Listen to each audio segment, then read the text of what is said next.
హంసస్సోహం శివోహం కుండలీశనాగాయ ఆత్మాచల శివాయ నమః.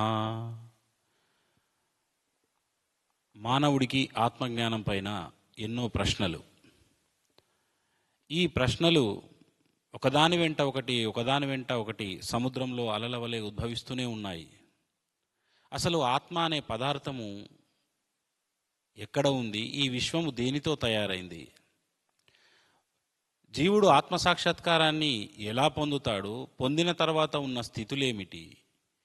ఇలా ఎన్నో ఎన్నో ఎన్నో ప్రశ్నలు ప్రతి సాధకుడికి ఉద్భవిస్తూనే ఉన్నాయి. మనకే కాదు, అవతార పురుషుడు విష్ణుమయ తేజుడు అయిన శ్రీరామచంద్రమూర్తికి ఇలాంటి ప్రశ్నలు రాకపోలేదు. అయితే వశిష్ఠ మహర్షి లాంటి మహాగురువు కృపతో శ్రీరామచంద్రుడు ఆత్మజ్ఞానాన్ని పొంది ఉన్నాడు. శ్రీరామచంద్రుడికి వశిష్ఠ మహర్షి బోధించిన అద్భుతమైన రహస్య జ్ఞానోపదేశమే, బ్రహ్మ జ్ఞానోపదేశమే 32,000 శ్లోకాలతో విరాజిల్లుతున్నటువంటి శ్రీ యోగ వాసిష్టము, వశిష్ఠ రామ సంవాదము. ఎన్నో గొప్ప రహస్యాలు ఈ గ్రంథంలో చెప్పబడి ఉన్నాయి. అయితే ఆత్మానుభూతి పొందితే తప్ప అర్థం కాని అనేక విషయాలు ఈ యోగ వాసిష్టంలో ఉంటాయి. అందుకే ఈ యోగ వాసిష్టాన్ని వ్యాఖ్యానకారులు కూడా ఎక్కువగా వ్యాఖ్యానం చేయలేకపోవడానికి గల కారణం ఇదే. కొంతవరకు చేయగలుగుతారు అర్థమైనంత వరకు, కానీ పరిపూర్ణత పొందిన ఆత్మజ్ఞానాన్ని పరిపూర్ణంగా పొందినటువంటి యోగులు మాత్రమే దీన్ని వశించగలరు. అది చదివినప్పుడు తమను తాము అద్దంలో చూసుకున్నట్టుగా అది అనిపిస్తుంది. కాబట్టి అటువంటి యోగ వాసిష్టాన్ని మనం ప్రతిరోజు వినే ప్రయత్నం చేద్దాం. నేను కూడా అది చెప్పే ప్రయత్నం చేస్తాను. ఎందుకంటే 32,000 శ్లోకాలంటే అది ఒక్క రోజులు అవ్వదు. యోగ వాసిష్టం సిరీస్ను ఈ రోజు నుంచి స్టార్ట్ చేద్దామని అనుకున్నాను. ఇలా చెబుతూ వెళ్తూ ఉంటాను. కొన్ని ముఖ్యమైన సర్గలు ఉంటాయి, నాకు ఇష్టమైన ఎన్నో సర్గలు. అటువంటి ముఖ్యమైన సర్గలను నేను ముందు ప్రవచిస్తాను. అందులో భాగంగా ఉత్పత్తి ప్రకరణము సర్గ 80వ సర్గ గురించి మనం మాట్లాడతాం. శ్లోక తాత్పర్యం ఏ రకంగా ఉందో నేను గ్రంథం చూస్తూనే నేను చదువుతాను. దాని వ్యాఖ్యానాన్ని, నా అనుభూతిని రంగరించి చెప్పడానికి ప్రయత్నం చేస్తాను. శ్రీ వశిష్ఠ ఉవాచ మహానిషి మహారణ్యే మహారాక్షస కన్యయా ఇతి ప్రోక్తే మహాప్రశ్నే మహామంత్రి గిరందధౌ. వశిష్ఠుడు అంటారు, ఓ రామ, భయంకర రాత్రి సమయమున మహారణ్యమందు రాక్షసి ఇట్లు ఉత్తమ ప్రశ్నలు చేయునంతగా నా ధీశాలియగు మంత్రి ఇట్లు చెప్పతొడగను, అంటే చెప్పసాగాడు. అంటే రాముడికి చెప్తున్నారు. తన పూర్వంలో ఒక కటుకోపాఖ్యానం అనే ఒకటి ఉంటుంది, అది దీని తర్వాత చెప్తాను నేను. అక్కడ ఆ రాక్షసికి ఏ రకంగా ఉపదేశం అయింది, ఏ రకంగా ఒక రాక్షసుని కూడా బ్రహ్మజ్ఞానిగా చేశారు అనే కొన్ని విషయాలు చెబుతూ అందులో కొంత భాగం ఈ 80వ సర్గలో ఉంటుంది. నేను దాన్ని చెప్పే ప్రయత్నం చేస్తా. ఆ దీశాలయకు మంత్రి ఈ రకంగా అంటున్నారు అని రాముడు శ్రీరామచంద్రమూర్తికి వశిష్ఠ మహర్షి చెప్తున్నారు. శృణుతో యద సంకాశే ప్రశ్నమేతం భినద్భితే అనుక్రమాత్మకం మత్తం గజేంద్రమివ కేసరి. మేఘము వలె శోభించుచున్న ఓ రాక్షసి, మత్త గజేంద్రమును సింహము భేదించులాగున నీ ప్రశ్న క్రమమునంతయు నేను భేదించి వైచెదను. అంటే రాక్షసి ప్రశ్న అడుగుతుంది. బ్రహ్మజ్ఞానానికి సంబంధించిన ప్రశ్నలు, ఆత్మజ్ఞానానికి సంబంధించిన ప్రశ్నలు, తమ అవగుణాలకు చెందిన ప్రశ్నలు, అరిషడ్ వర్గాలకు చెందిన ప్రశ్నలు, వాటిని నువ్వు ఏదైనా అడుగు, నేను నా ఆత్మజ్ఞానంతో వాటన్నింటినీ ఖండించి వేస్తాను అని మనకు పూర్వంలో ఉంటుంది. అది నేను తప్పకుండా చెబుతాను. ఈ సర్గ నాకు చాలా ఇష్టమైన సర్గ కాబట్టి నేను ముందుగా ఇది తీసుకున్నాను. భవత్యా పరమాత్మైష కథిత క్రమలేక్షణే అసయైవ వచో భంగ్యా ప్రశ్న విద్బోధయోగ్యయా. ఓ కమలేక్షని, ఉత్తమ వచనములచే నీవు పరమాత్మను గురించి తెలిపినావు. అనాఖ్యాత్వాదగమ్య త్వాన్మనః షష్ఠేంద్రియస్థితే చిన్మాత్రమేవ మాత్మానురాకాశాదపి సూక్ష్మకః వాగతీతమును పంచేంద్రియముల చేతను మనస్సు చేతను కూడా పొంద నశక్యమైనది ఆత్మయే అనుస్వరూపమును ఆత్మ ఆకాశము కంటే సూక్ష్మమై ఉన్నది. వాగతీతము ఆత్మ యొక్క లక్షణం ఇది. అసలు ఆత్మసాక్షాత్కారం అంటే ఏందండి అనేదానికి మీకు ఇక్కడ సమాధానం దొరుకుతూ ఉంది. వాగ్ అతీతము అంటే వాక్కు చేత ప్రశంసించడానికి కీర్తించడానికి కూడా సరిపోదు ఆత్మసాక్షాత్కార వైభవం. అందుకే అది వాగతీతము. పంచేంద్రియముల చేతను, మనకు పంచ ఇంద్రియములు ఉన్నాయి, జ్ఞానేంద్రియాలు ఉన్నాయి, కర్మేంద్రియాలు ఉన్నాయి, పంచ తన్మాత్రలు ఉన్నవి. కర్మేంద్రియాలు అంటే కాళ్ళు చేతులు ముక్కు నోరు ఇటువంటివి. మనసు బుద్ధి చిత్తము అహంకారము అంతఃకరణ చతుష్టయము చేత కూడా ఇది తెలియబడదు. మనసు చేతను కూడా పొంద అశక్యమైనది. అంటే మనసు చేత చింతింపడానికి కూడా వీలు లేనట్టి అనంతమైన అఖండమైన కాంతి సాగరమే ఆత్మ. ఆత్మ అంటే మనకు ఈ కాలంలో కొంత ఈ సినిమాల ప్రభావం వల్లనో లేదా కొంతమంది అజ్ఞానుల వల్లనో ఆత్మ అనగానే ఏమైపోతుందంటే మరణించిన తర్వాత ఏదైతే ఒక సేమ్ అదే రూపంతో ఉన్నదో ఆత్మ అని, దయ్యము అని ఈ రకంగా చెప్తారు. అది ప్రేతాత్మ. అంటే సరి అయిన దిశలో వాళ్ళు మరణం పోయినట్టయితే ఆ కోరికలు వాసనలు పూర్తిగా అవి తీరకముందే చనిపోయినట్టయితే వాళ్ళు ఆ ఊర్ధ్వలోకాలకు వెళ్ళరు. వాళ్ళు ఇక్కడిక్కడనే తిరిగితే దాన్ని ప్రేతాత్మ అంటారు. కానీ ఇక్కడ చెబుతున్న ఆత్మ పరమాత్మ. కాబట్టి పరమ తేజోమయ ఆత్మ, ఈ విశ్వాన్నే సృష్టించిన పరమాత్మ గురించిన వర్ణన, ఆ పరమాత్మ యొక్క లక్షణం ఇది. అంతే తప్ప ఆత్మ అనే శబ్దవాచ్యము పరమాత్మకు సంబంధించిందిగా మీరు తెలుసుకోవాలి. ఆత్మ సాక్షాత్కార అనుభవము అంటే పరమాత్మ నిష్ఠ, పరమాత్ముని యొక్క స్వస్వరూప అనుభవ స్థితిని పొంది ఉన్నవాడు అని అర్థం. సెల్ఫ్ రియలైజేషన్ అని ఇంగ్లీష్లో అంటారు.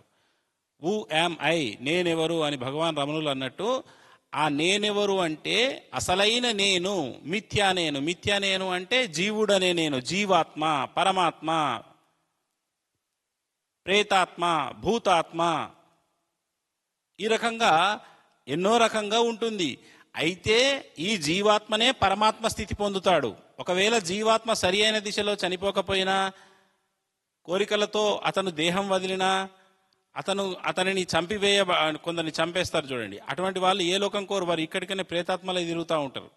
ఆత్మహత్య చేసుకున్నా వాళ్ళు ఏంటంటే కనీసం జీవాత్మ నుంచి ఇంకా ప్రేతాత్మ కోణంలో వెళ్ళిపోయారు. అంటే అధోగతి కోణంలో పోయారు. ఊర్ధ్వగతికి పోతే అది దివ్యాత్మ, అంటే దేవతాలోకాలు పొందితే దివ్యాత్మ అయింది. అదే గనక పరమస్థితిని చేరితే పరమాత్మ.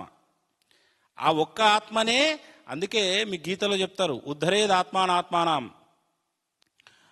నీ ఆత్మను నువ్వు ఉద్ధరించుకోకపోతే అదే ఆత్మ నీకు శత్రువు అవుతుంది, అదే ఆత్మ నీకు మిత్రుడు, ఉద్ధరించుకుంటే మిత్రువు అవుతుంది. ఆత్మైవ హ్యాత్మనో బంధురాత్మైవ రిపురాత్మవాన్. ఆత్మయే బంధువు, ఆత్మయే శత్రువు. ఆత్మ సంయోగంలో మీకు కృష్ణ పరమాత్ముడు చెప్పి ఎక్కడ కూడా కన్ఫ్యూజ్ కావద్దు. ఏ పదం అన్నా నేను చెప్తున్నది ఆ దైవ పదార్థంకు, బ్రహ్మ పదార్థంకు సంబంధించిన వ్యాఖ్యానమే, పదమే. మనసు చేత కూడా పొంద అశక్యమైనదిగా, అంటే మనసు చేతి చింతింపడానికి కూడా వీలు లేదు. అందుకే వేదం ఏమంటుందంటే బ్రహ్మవిద్ బ్రహ్మైవ భవతి. బ్రహ్మమును బ్రహ్మమయ్యే ఎరుగవలెను, మనసు చే ఎరగాలని చెప్పలేదండి. మనసు దాటిన స్థితిలో మనసు చే చింతిస్తే అది బ్రహ్మము కాదు. చాలామంది మనసు చే ఊహించేసుకొని, కొన్ని కాంతులను ఊహించుకొని, నువ్వుల గింజలాంటి చుక్కలను ఊహించేసుకొని, జ్యోతులను ఊహించుకొని, విశోక జ్యోతులని కనిపించిన కళలో కనిపించిన విశోక జ్యోతులను ఊహించేసుకొని ఏమవుతారంటే అది ఆత్మ అని వాళ్ళు ఏమవుతారంటే ఫిక్స్ అవుతారు. అది ఆత్మ కాంతి, ఆత్మ కాదు. ఆత్మ యొక్క ఒక రేణువు, అది ఆత్మ కాదు. సూర్యుడి యొక్క వెలుగు సూర్యుడులాగా. కాబట్టి మనసు చే కూడా పొంద అశక్యమైనది ఆత్మయే అణుస్వరూపమును. అంటే ఒక చిన్న అణువు కూడా అదే బ్రహ్మాణువు అంటారు దాన్ని. ఈ విశ్వమంతా బ్రహ్మాణువులచే నిర్మితమైంది. మట్టి రేణువులచే నిర్మితమైతే ఒక ఇటుక తయారవుతుంది, ఇటుకలచే ఇల్లు తయారవుతుంది.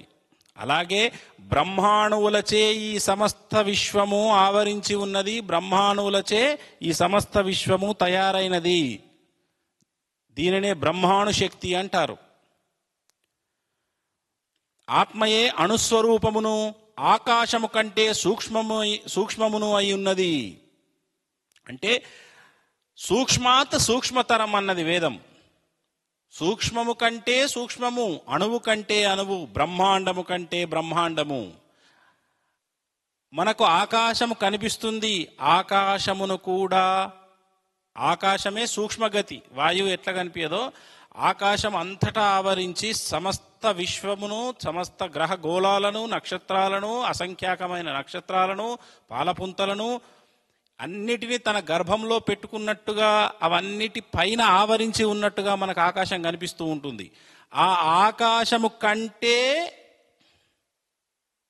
ఇంకా సూక్ష్మమైంది.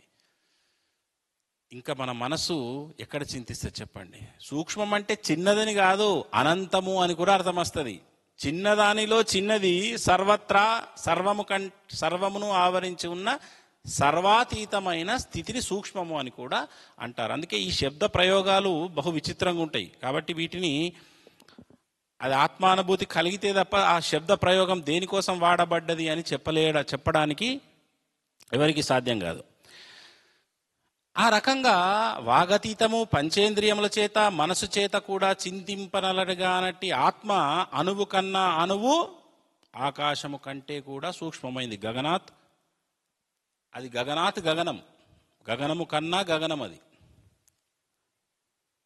ఇంకా చెప్తున్నారు, చిదనౌ పరమాస్యంత సదివా సదివాపివా బీజేంద్రద్రు మసత్తేవా స్ఫురతీదం జగస్థితం.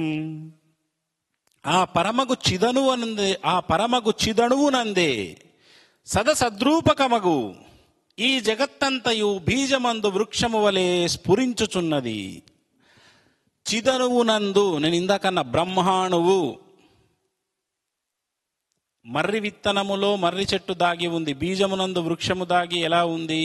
అది భూమిలో నాటబడ్డప్పుడు వృక్షమైన తర్వాత తెలుస్తుంది. ఇంత చిన్న గింజలో అంత పెద్ద చెట్టు దాగి ఎలా ఉంది. అలాగే అణువు కన్నా అణువు కంటికి కూడా కనిపించదు. సైన్స్కు చిక్కని, సైన్స్కు ఇప్పటిదాకా అందని, యోగులు తమ ఆంతర్యంలో నిత్యము దర్శించే ఆ బ్రహ్మరేణువులు, ఆ చిత్, ఆ ఆత్మస్థితి, ఆ ఆత్మ ప్రకాశము నుంచి,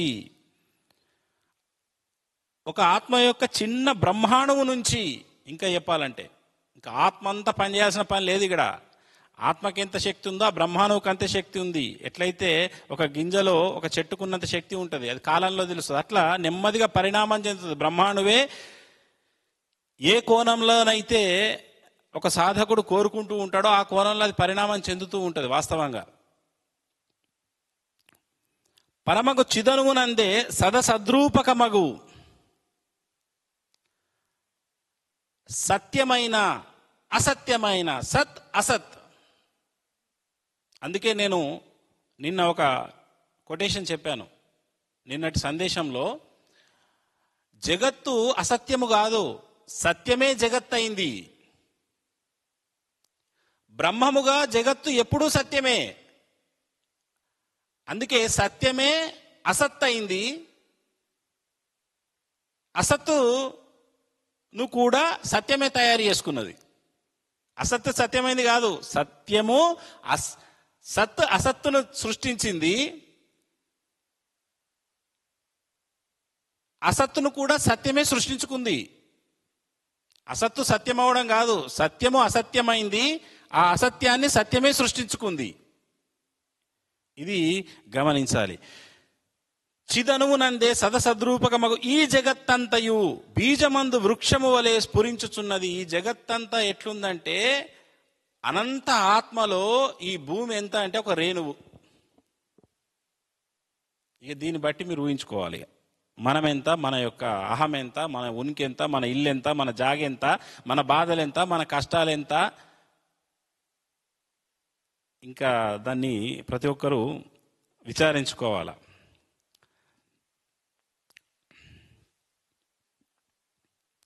సత్కించిదనుభూతి స్థిత్వాత్ సర్వాత్మకతయ స్వతః తదాత్మకతయా పూర్వం భావా సత్తాంకిలాగతాః. సద్వస్తువు సర్వుల అనుభవ రూపమగుట చేతను, అందలి ఆత్మయై ఉండుట చేతను, సృష్ట్యాది యందును స్థితి కలిగి ఉన్నందు చేతను, సమస్త పదార్థములు దాని వలననే సత్తను బడియచున్నవి. సత్ అంటే ఉన్నది. ఉన్నది అని ఎట్లనబడుచున్నది? భూమి ఉన్నది, ఆకాశం ఉన్నది, సూర్యుడున్నాడు, చంద్రుడున్నాడు. ఉన్నది ఉన్నది ఉన్నది అనే ఒక పదము మనం అంటున్నాం. భూమి ఉన్నది కదా.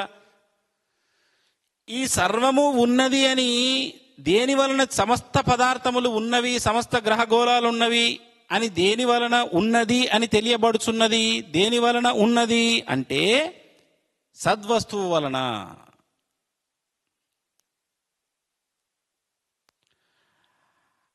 అందరి సర్వుల అనుభవంలో ఏమున్నది? ఉన్నది ఉన్నది ఉన్నది అంటున్నాం. ఎందుకు? ఏ రకంగా ఉంది? అందల ఆత్మయై ఉండుట చేతను. ఈ జగత్తు ఉన్నది, సత్యమే జగత్తైనది అంటే ఆత్మయే జగత్తైనది. ఆ ఆత్మ ఉండుట చేతను, సృష్టి ఆది యందును స్థితి కలిగి ఉన్నందు చేతను. సృష్టి, స్థితి, లయ అని మనకు చెప్తూ ఉంటాం. అసలు మూలంకి వెళ్తే ఒక్క పరమాత్మ, ఆ అనంత తేజోమయ దివ్య ఆత్మనే ఉన్నది. ఆద్యంతములు లేని విధంగా ఉన్నది, మూల కాంతిగా ఉన్నది. కోటి సూర్యుల ప్రకాశం కూడా ఆ ప్రకాశం ముందు బలాదూర్. అటువంటి దివ్య ప్రకాశము నుంచి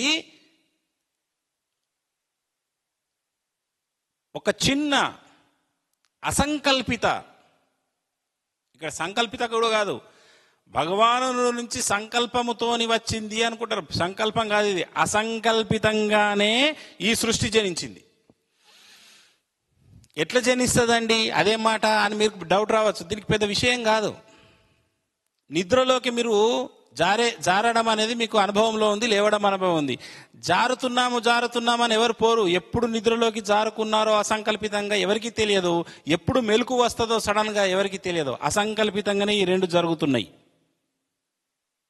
అలారం పెట్టుకొని అనుకోని లేవడం కాదు, సడన్ గా ఒక మెలకు వస్తుంది. అప్పటిదాకా ఎక్కడున్నారు, ఎప్పుడు పడుకున్నారు, ఎప్పుడు లేచారంటే టైం చూసుకుంటా 6 గంటలు పడుకున్నారా నేను. నిద్రలోకి పడుకోవాలి అని, నిద్రలోకి జారుకోవాలి అని మీరు ప్రయత్నం చేస్తారు, కానీ జారుకున్న విషయం మీకు తెలియదు. అలాగే లేచే విషయం సడన్ గా మేలుకుపోతుంది. నేను ఇప్పుడు లేవాలని అఫర్మేషన్లు చేసి లేవరు. లేచిన తర్వాత లేచాను అనే ఉంటుంది. అట్లా అసంకల్పితంగానే మనం మేలుకున్నాము. మేలుకొని అసంకల్పితంగానే ఈ మేలుకోలు నుంచి మళ్ళీ నిద్రలోకి జారుకుంటున్నాం. అట్లనే అనంతమైన ఈ విశ్వము కూడా అసంకల్పితంగానే ఆ పరమకాంతి నుంచి బయలుదేరింది. మళ్ళీ అసంకల్పితంగానే అది లయం పొందుతుంది స్వస్థానంలో. దానికి ఈ విశ్వ సృష్టి యొక్క పరిణామక్రమం అంతా మన జీవుడి లోపల, జీవుడి యొక్క మెలకువ నిద్ర లోపల ఈజీగా పసిగట్టేయచ్చు. దానికి ఏదో అది ఎట్లుంటుంది అని కాదు, ముందు మనం ఎట్లుంటామో మన నిద్ర మెలకువ స్థితి తెలిస్తే ఆ మూల కథ తెలుస్తుంది. అట్లనే ఆత్మసాక్షాత్కార స్థితి కూడా ఈ నిద్ర మెలకువలతో పోల్చరాదు. కుండలిని జాగృతి, మూలాధార చక్రం నుంచి నిద్రావస్థలో ఉన్న పరాశక్తి అసంకల్పితంగానే మేల్కొంటుంది. చాలామంది ఏమనుకుంటారంటే దానికి క్రియలు చేయాలి, దానికి మనం సాధన చేయాలి, దానికి మనం చాలా బంధనాలు వేయాలి అంటే అవన్నీ ఉపకరణాలు కావచ్చు. కానీ మీరు అనుకున్నప్పుడో ఇంకొకరు అనుకున్నప్పుడో అది లేస్తే కుండలిని శక్తి కాదు అని నేను ఎన్నోసార్లు చెప్పాను. అసంకల్పితంగానే మీ యొక్క కర్మ పరిపాకం, కాల పరిపాకం, పరమాత్ముని కటాక్షం జరిగినప్పుడు సహజంగా మేలుకొనే మీ యొక్క సాధనల ఫలితాలు ఇవన్నీ మూటగట్టుకొని ఒకనాడు గురుకృప ద్వారా కుండలిని శక్తి ఏమవుతుందంటే దానికి అదే మేలుకుంటుంది. అది ఎప్పుడు మేలుకుంటుందో తెలియదు. ఆజ్ఞాచక్రము దాటి సుషుమ్నా నాడి ద్వారా సంచరించి ఆజ్ఞాచక్రము దాటి సహస్రారంలో లయం అయ్యేంత వరకు మీకు స్ఫురణ ఉంటుంది. ఆజ్ఞాచక్రము దాటి సహస్రార చక్రం సహస్రారంలో లయమైంది అంటే నీవు ఆ అనంత మూల కాంతిగా మిగిలిపోతావు. బ్రహ్మవిద్ బ్రహ్మైవ భవతి. అప్పుడు తెలుస్తుంది నువ్వెవరో. మళ్ళీ అది కిందికి ఎప్పుడు జారుతుందో కూడా తెలియదు. అంటే కుండలి శక్తి యథాస్థానంకు మళ్ళీ ఎప్పుడు కిందికి వస్తుందో కూడా సాధకుడి చేతిలో ఉండదు. అలాగే ఇవన్నీ అసంకల్పితంగా ఏ రకంగా జరుగుతుందో సృష్టి ఆది యందు అదే సద్వస్తువు నుంచి ఇది జరిగింది. సమస్త పదార్థములు దాని వల్లనే సత్తను బడుపుతాయి. అంటే ఇదంతా ఉన్నది అని ఎప్పుడు అనబడుతున్నది అంటే కేవలం దాని వలననే అని మనం తెలుసుకోవాలి. ఆకాశం బాహ్య శూన్యత్వాదనాకాశంతు చిత్వతః అతీంద్రియత్వాన్నో కించిత్ స ఏవాణురణంతకః. చిదనువగు ఆ పరమాత్మయే బాహ్య వస్తు శూన్యమగుటచే ఆకాశమనియు శుద్ధ చైతన్య రూపమగుటచే ఆకాశము కంటే భిన్నమనియు చెప్పబడుచున్నది. ఆ చిదనువు ఇంద్రియములకు అవిషయముగాక రూపరహితము అనబడినది. ఆ యొక్క చిదనువు అంటే ఆ యొక్క ఆత్మ. ఇక్కడ చిదనువు అన్న చిదాకాశము, ఆ లోపల మన లోపల చూస్తే అది చిదాకాశము, పైన గగనాకాశము, అనంతం పరమాకాశం, ఇలా పర్యాయ పదాలు ఉంటాయి. చిదనువగు ఆ పరమాత్మయే బాహ్య వస్తు శూన్యమగుటచే ఆకాశమని శుద్ధ చైతన్య రూపమగుటచే ఆకాశము కంటే భిన్నమని చెప్పబడుతున్నది. ఇక్కడ ఏంటంటే శుద్ధ వస్తు చైతన్యముగా అంటే బ్రహ్మవిద్ బ్రహ్మైవ భవతి, ఆ మూలతత్వంకు మూల కాంతికి సాధకుడు చేరినప్పుడు సర్వత్రా ఉన్న మూలకాంతిని దర్శిస్తూ ఉంటాడు. అదే మూలకాంతి తన యొక్క పరిణామక్రమం అంటే తన యొక్క స్టెప్ కొంత దిగితే శూన్యమవుతుంది. నేను అందుకే నిన్న చెప్పాను, కొద్ది రోజుల ముందు నేను క్లాసులో చెప్పాను. ఇది మొన్న గురు పౌర్ణమి నాడు తెల్లారి ఏం చెప్పానంటే, మన కొంతమంది భక్తులు ఉన్నప్పుడు ఒక టాపిక్ వచ్చింది, అది చెప్పాను. చిదాకాశ అంటే మన లోపల కళ్ళు మూసినప్పుడు ప్రతి ఒక్కరికి ఒక చిదాకాశం కనిపిస్తుంది. మనం కళ్ళు మూసుకున్నప్పుడు ఒక ఆకాశం కనిపిస్తుంది. చీకటిగా నల్లగా కాటుక పొరలాగా లోపల ఒకటి ఫామ్ అవుతుంది. అంటే ధూమ్రవర్ణముతో బూడిద వర్ణముతో ఈ రకంగా కొందరికి బ్లాకిష్ ఉంటుంది, కొందరికి బూడిద వర్ణంతో ఉంటుంది. ఇప్పుడు ఇదేంది? బాహ్యంగా అంటే నీ యొక్క మనసుచే చింతిస్తున్నప్పుడు నీకు కనిపించే ఒక లేయర్. ఏంటది? చిదాకాశం. అందరికి ప్రతి ఒక్కరికి చూడగానే ఒకటి కనిపిస్తుంది చూడు, అది కూడా చిదాకాశం ఎక్క నల్లగా ఉంది. ఎందుకు? కర్మలన్నీ పొరలు పొరలుగా మేఘాలు గమ్మి, కర్మ మేఘాలు గమ్మి అదంతా నలుపుగా ఉంది. అది ఎప్పుడైతే తెల్లటి తలతల ధవల వర్ణంగా ధ్యానంలో మారిపోతూ ఉంటుందో అది అప్పుడు కూడా మనసు ఉంటుంది. అప్పుడు మీ యొక్క కర్మలు కాలిపోయి శుద్ధ గుణ స్వభావం గల వ్యక్తిగా మారిపోయావు అని అర్థం. ఆ తెలుపుదనం కూడా పోయి నీవే అనంత కాంతిగా కుండలిని జాగృతి కలిగి సహస్రారం చేరినప్పుడు మారిపోతావో దానిని పరమాత్మ సాక్షాత్కారము అంటారు. ఇవి స్టెప్స్ అన్నట్టు. అట్లనే బాహ్య స్వరూపముగా ఉన్నప్పుడు ఆకాశము, అందుకే మీరు చూసే స్థానం అదే. యోగులు చూసేదైనా మామూలు మనుషులు చూసేదైనా ఆత్మస్థానాన్నే చూస్తున్నారు. కానీ ఆత్మస్థానము తేజోవంతమైన స్థానంగా గుర్తించే వాళ్ళు యోగులు. అంటే వాళ్ళు నిజంగా దర్శిస్తారు, గుర్తించరు. మామూలు మనుషులు కనీసం అది ఆకాశ స్థానము, అది ఆత్మస్థానము అని కూడా గుర్తించరు. ఆ చీకటి స్థానాన్నే, ఆ శూన్య స్థానాన్నే. ఒకవేళ మీరు శూన్యస్థానాన్ని కూడా అది ఆత్మస్థానంగా గుర్తిస్తే అది మంచిది. ఆ శూన్యంలో మొదట్లో చీకటి ఉంటుంది. చీకటి అంటే నలుపు వర్ణంలో ఉంటుంది. తర్వాత అదే ఎరుపు వర్ణం, వైలెట్ కలర్, ఇట్లా కలర్స్ మారి మారి ధవల వర్ణంకు మారుతుంది. ధవల వర్ణంకు మారిందంటే మీరు ఒక మంచి స్థితికి వచ్చారని లెక్క. దాని తర్వాత మీరు అద్భుతమైన ఆత్మస్థితికి వెళ్తారు. ఇది నా అనుభవంలో నేను మీకు చెప్తున్నాను. అందుకే ప్రతి ఒక్కరికి ఆత్మ యొక్క స్ఫురణ ఉన్నది, కానీ ఇది ఇదే అని తెలుస్తలేదు.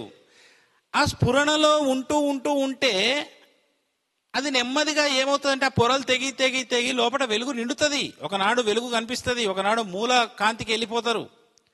అట్లనే చిదనువగు ఆ పరమాత్మ బాహ్య వస్తు శూన్యమగుటచే ఆకాశం అని అనబడ్డది. అంటే బాహ్యంకు వస్తే అదే పదార్థం నీకు మొత్తం కనిపిస్తే అది ఆకాశం. అంటే పైన చూసినా స్పేస్ అంతా ఆకాశం కిందనే లెక్క వాస్తవంగా.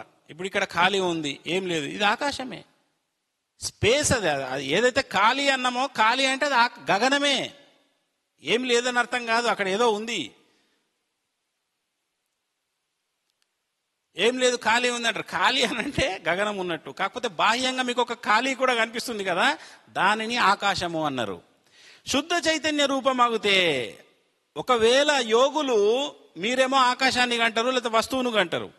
ఆత్మానుభూతి పొందిన యోగులే దేన్ని కంటారు? ఆ శూన్యములో కూడా బ్రహ్మాన్ని దర్శిస్తారు వారు. వీళ్ళకు వాళ్ళకున్న తేడా అదే. మీకు ఖాళీగా అనిపిస్తుంది, వీళ్ళకు బ్రహ్మ తేజము నిండుగా కనిపిస్తుంది, అంతే తేడా. తేడా కాదు, అది అగాధమైన తేడా, అసలు దాన్ని పోల్చలేము. సో ఇదే అదైంది, అదే ఇదైంది. ఇక్కడ దృష్టి కావాలి. ఆ దృష్టి కావాలంటే సాధన కావాలి. ఆ సాధన పరిపక్వమై లోపట ముందు ఇప్పుడు నేను చెప్పినటువంటి ఆ అనంత కాంతి స్థితికి నీవు చేరితే విశ్వమంతా ఇప్పుడు నేను చెప్పినట్టు మీకు అనుభూతిగా కనిపిస్తుంది. అనుకోవడం కాదు, మీరు దాంతో ఏకత్వం అవుతారు.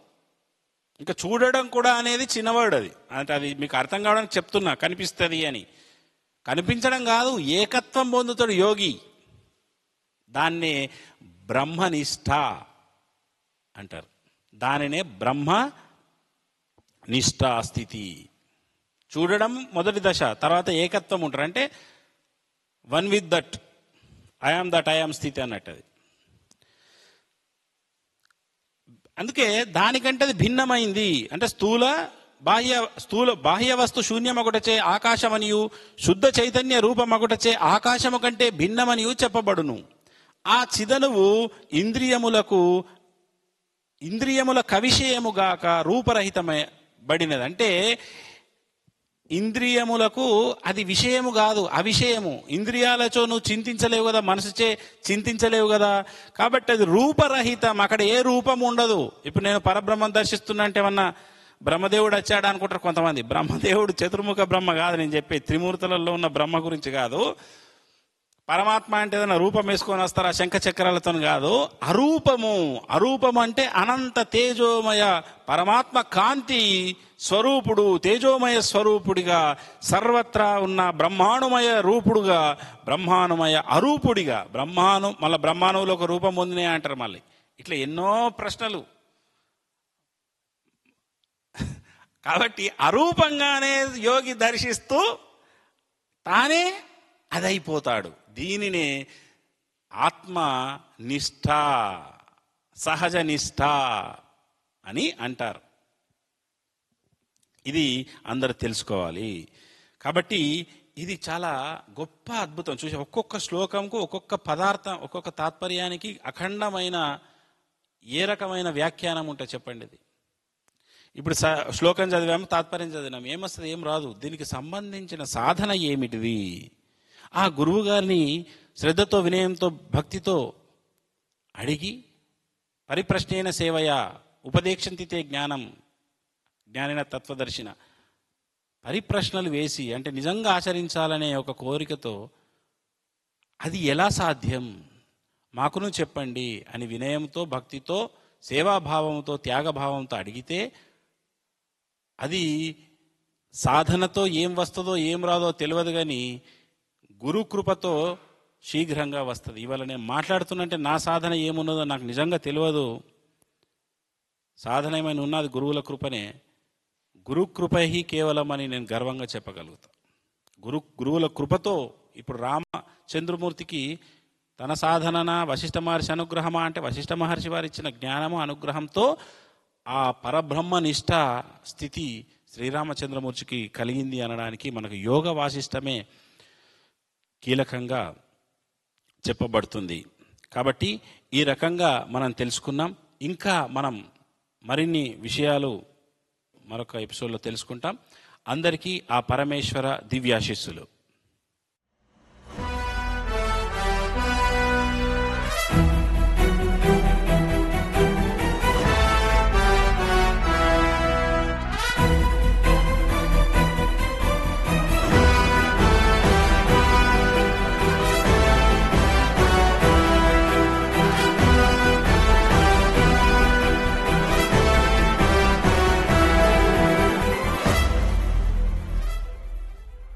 వెలుగు వెలుగులో కలిసెను, మహా వెలుగై నిలిచెను. ఆత్మ సాక్షాత్కారమిది అని వెలుగు క్రింద తెలిసెను. వెలుగు వెలుగులో కలిసెను, మహా వెలుగై నిలిచెను. ఆత్మ సాక్షాత్కారమిది అని వెలుగు క్రింద తెలిసెను.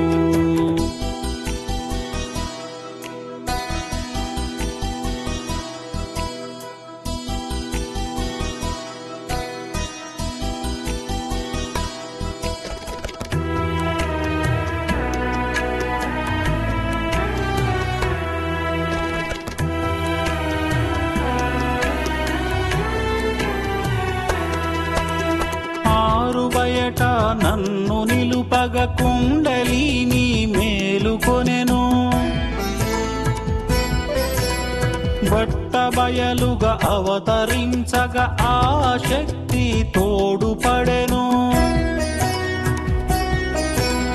తేజమే అఖండమై అఖండమే తేజమై ఏకరసముగా నిలిచెను. శివ శివ పరమేశ్వరా, ఈ దివ్య తేజో అనుభూతిలో ఉంచిన ఓ దేవరా. వెలుగు వెలుగులో కలిసెను, మహా వెలుగై నిలిచెను. పరమాత్మ సాక్షాత్కారమంటే ఇది ఏనని తెలిసెను.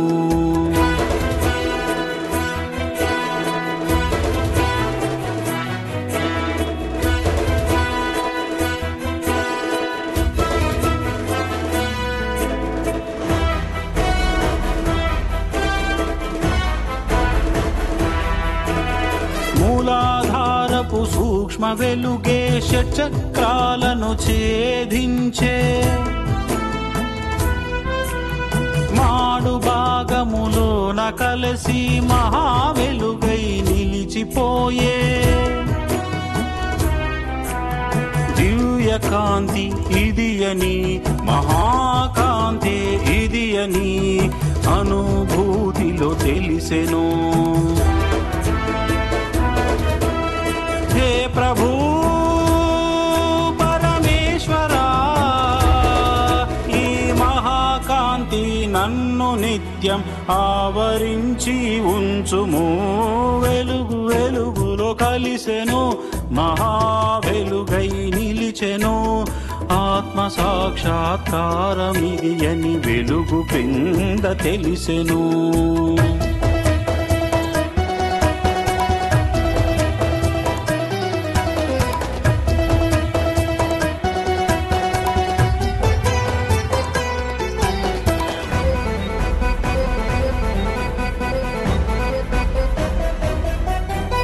సోహమంటూ శ్వాసతో జపించితే తెలిసెను.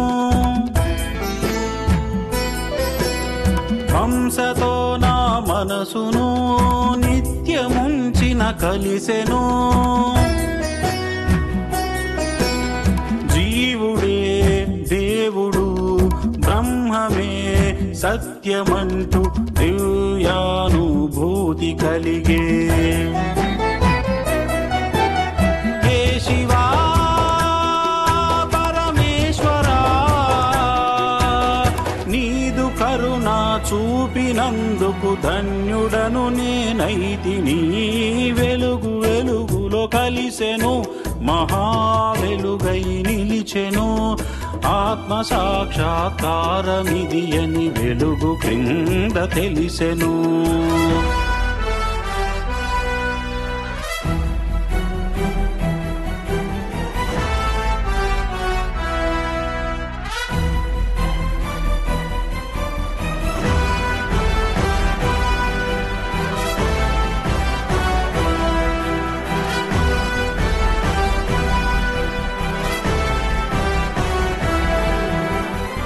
నుదుటి దాటితే బ్రహ్మము ఎలా ఉండునో తెలిసెను. మనసు దాటిన జీవుడు దేవుడై వెలిగెను. దైవమంటే ఇది అని, దైవమే తానని దివ్యానుభూతి కలిగెను. హే ప్రభూ పరమేశ్వరా, విశ్వాత్మలో జీవాత్మను కలపిన ఓ దేవరా, వెలుగు వెలుగులో కలిసెను, మహా వెలుగై నిలిచెను. ఆత్మ సాక్షాత్కారమిది అని వెలుగు క్రింద తెలిసెను.